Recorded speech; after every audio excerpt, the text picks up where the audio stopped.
नमस्कार मित्रों, आप सभी का स्वागत है लखनऊ मौसम अपडेट चैनल में। एक लो प्रेशर सिस्टम बना था जो कि डिप्रेशन बन गया था और उसका इफ़ेक्ट चूँकि उत्तर प्रदेश पर देखने को नहीं मिला, इसलिए मैंने कोई जिक्र नहीं किया इसका।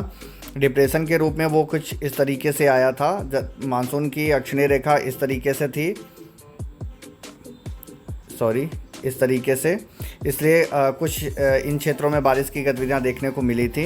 उत्तर प्रदेश में जो पश्चिमी क्षेत्र हैं, अलीगढ़, बुलंदशहर, मेरठ, बदायूं, बरेली, शाहजहांपुर, आगरा, मथुरा, इटावा, फिरोजाबाद और कुछ दक्षिणी क्षेत्रों में देखने को मिली थी। खैर ये जो डिप्रेशन बना था ये अब गुजरात के पास में जाकर के यहाँ पर डिस्ट्रॉय हो चुका है। इसका कोई असर देखने को अब जो असर है वो उत्तर प्रदेश पर देखने को नहीं मिलेगा। इसके कमज़ोर होते ही मानसून ट्रफ आज जो है धीरे धीरे ऊपर की तरफ बढ़ने लगी है। एक और लो प्रेशर यहाँ पर बन रहा है, लेकिन इसको बनने में भी टाइम लगेगा, क्योंकि ये बनेगा और ये सर्कुलेशन के रूप में बनेगा और ये थोड़ा सा ऊपर की तरफ आएगा। उसके बाद में फिर अभी मैं इसके बारे में भी बता रहा हूँ। पहले बात कर लेते हैं कि जो यहाँ पर ये सिस्टम बन रहा है, तो मानसून की अक्षीय रेखा कुछ इस तरीके से जा रही है, इस तरीके से। तो जो मॉइस्चर फीडिंग है वो इधर से हो कर के ये इस तरीके से जा रही है, तो इसलिए उत्तर प्रदेश में आज बारिश की गतिविधियां देखने को मिली हैं। मध्य क्षेत्रों में और पश्चिमी क्षेत्रों में बारिश की गतिविधियां हुई हैं। बरेली, शाहजहांपुर, सीतापुर, हरदोई, लखनऊ, कानपुर, रायबरेली, अयोध्या और प्रयागराज, प्रतापगढ़, बांदा, हमीरपुर, महोबा, चित्रकूट, इन सब क्षेत्रों में देखने को मिली हैं। कई जगह आज बादल बने। लखनऊ में आज बहुत अच्छी बारिश हुई 3:30 बजे के आसपास, लेकिन ये हुआ इसीलिए कि मानसून ट्रफ ऊपर की तरफ आई है और जो वेदर सिस्टम से जो हवाएं बहुत प्रेशर के साथ ऐसे जा रही थी इस तरीके से जो जैसे यहाँ पर लो प्रेशर बना हुआ था, यहाँ पे था डिप्रेशन। तो इसके जो जब डिप्रेशन कोई लैंड रीजन पे जाता है तो वो अपने चारों ओर जो सर्कुलेशन के रूप में जो उसके हवाएं घूमती हैं, सर्कुलर करती रहती हैं इस तरीके से, तो वो इस तरीके से जाती हैं ऐसे, इस तरीके से। तो ये हवाएं इतनी तेज़ थी कि इनमें बादल बहुत ज़्यादा नहीं बन पा रहे थे। जहाँ पर मानसून ट्रफ थी यहाँ पे इस तरीके से ऐसे होती चली जा रही थी, तो जो जहाँ मानसून ट्रफ थी वहाँ पर इसलिए बारिश की गतिविधियाँ देखने को मिल रही थी। बाकी खास पूर्वी क्षेत्रों, मध्य क्षेत्रों में उत्तर प्रदेश की बारिश नहीं हो रही थी। लेकिन ये जो प्रेडिक्शन है ये कल और परसों 2 दिन का है। आज भी बारिश शुरू हुई है। अभी ये 2 से 3 दिन बारिश इसी तरीके से दोपहर के समय या अर्ली मॉर्निंग के समय हो सकती है, बादलों की आवाजाही के साथ में। ये कहीं पर हल्की तो कहीं पर मध्यम और कुछ स्थानों पर तेज़ बारिश के आसार हैं। ये प्रेडिक्शन आप देख रहे होंगे, इसमें उत्तर प्रदेश पर जो मध्य क्षेत्रों से लेकर के पश्चिम और पूर्वी क्षेत्र हैं, इनमें बारिश, ठीक ठाक बारिश के आसार नज़र आ रहे हैं ख़ास तौर से। लेकिन इतनी हैवी रेन तो नहीं होगी, लेकिन बारिश की गतिविधियां आप देखने को मिलेंगी।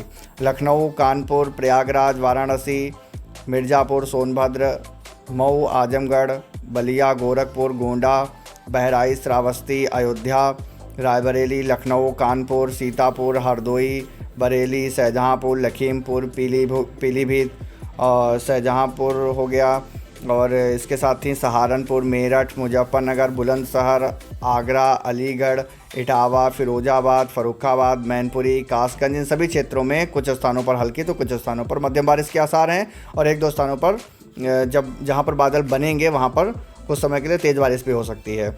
और मध्य क्षेत्रों में, पूर्वी क्षेत्रों में थोड़ा तेज़ बारिश के आसार हैं।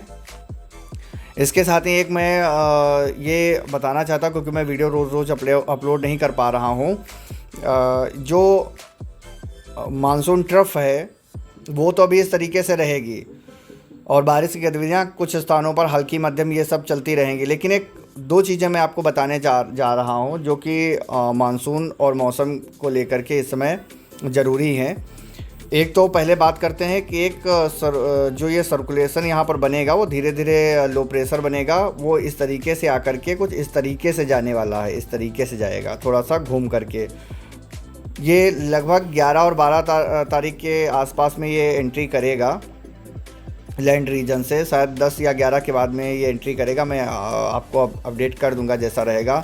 अभी के अनुसार इसमें पूर्वी उत्तर प्रदेश और मध्य क्षेत्रों तक बहुत अच्छी और ठीक ठाक बारिश के आसार नज़र आ रहे हैं। दूसरा, राजस्थान पर जैसा कि जब मानसून पीछे की तरफ वापस आता है तब एक एंटी साइक्लोन बनता है, या एंटी साइक्लोनिक सर्कुलेशन भी कह सकते हैं, जो इस तरीके से बनता है। तो वो हवाओं को इस तरीके से, सूखी हवाओं को इस तरीके से प्रेशर देता है।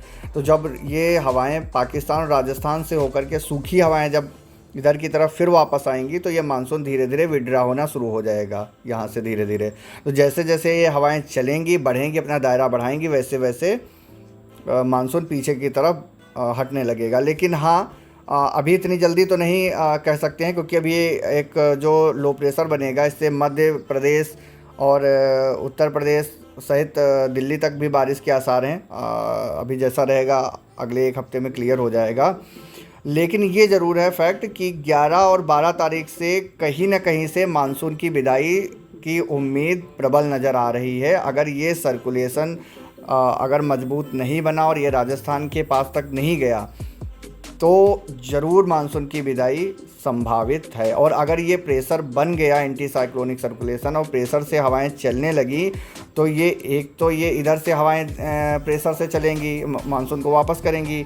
और अगर इधर से ये जहाँ तक ये प्रेशर देकर के ये जा भी पाएगा, अगर डिप्रेशन या जो भी वेदर सिस्टम बनेगा, तो जैसे मान लो यहाँ पर पहुँचा और यहाँ से ये हवाएं इसको प्रेस करने लगी, तो ये बहुत ज़्यादा धक्का नहीं दे पाएगा। ये थोड़ा बहुत धक्का देगा तो वो इस तरीके से रिवर्स हो जाएगा फिर यहाँ से।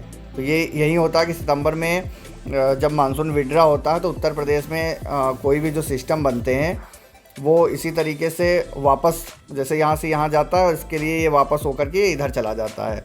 तो ये कुछ इस तरीके से जो मौसमी प्रणालियाँ बनने वाली हैं उनका मैंने एक जिक्र किया है। तो कहीं ना कहीं वेदर एक्टिविटी अब जल्द ही 20 सितंबर के आसपास में बहुत तेज़ी के साथ में मुझे ऐसा लग रहा है कि मानसून विड्रा होना शुरू हो जाएगा। तो जैसा रहेगा इसकी जानकारी हम देते रहेंगे, अगले वीडियो में मिलेंगे फिर। नमस्कार, शुभ रात्रि।